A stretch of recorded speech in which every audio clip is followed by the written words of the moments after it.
Acts chapter 8, verses 1 through 8 and verses 26 through 40, New Revised Standard Version. That day a severe persecution began against the church in Jerusalem, and all except the apostles were scattered throughout the countryside of Judea and Samaria.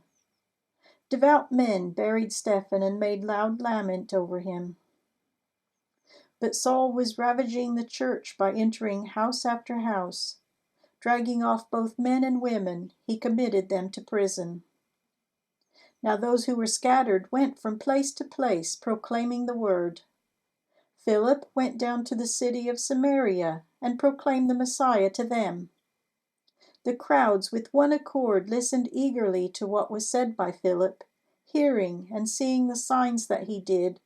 For unclean spirits, crying with loud shrieks, came out of many who were possessed. And many others who were paralyzed or lame were cured. So there was great joy in that city.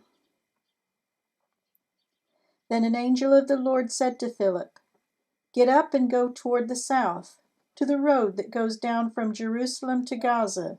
This is a wilderness road." So he got up and went. Now there was an Ethiopian eunuch, a court official of the Candace, queen of the Ethiopians, in charge of her entire treasury. He had come to Jerusalem to worship, and was returning home. Seated in his chariot, he was reading the prophet Isaiah. Then the Spirit said to Philip, "Go over to this chariot and join it."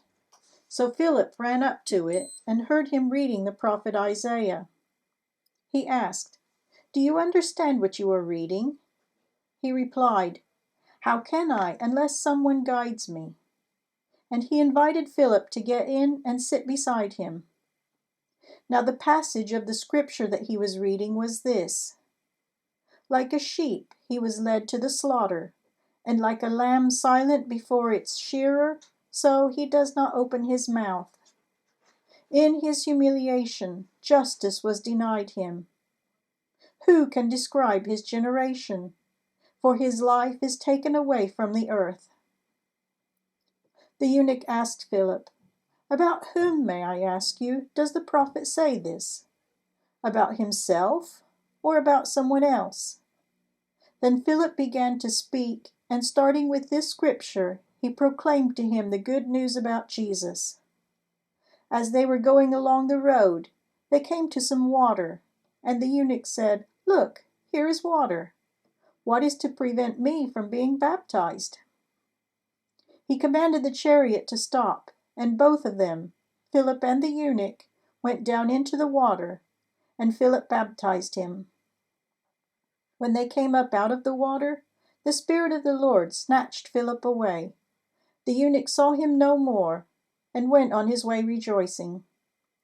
But Philip found himself at Azotus, and as he was passing through the region, he proclaimed the good news to all the towns until he came to Caesarea.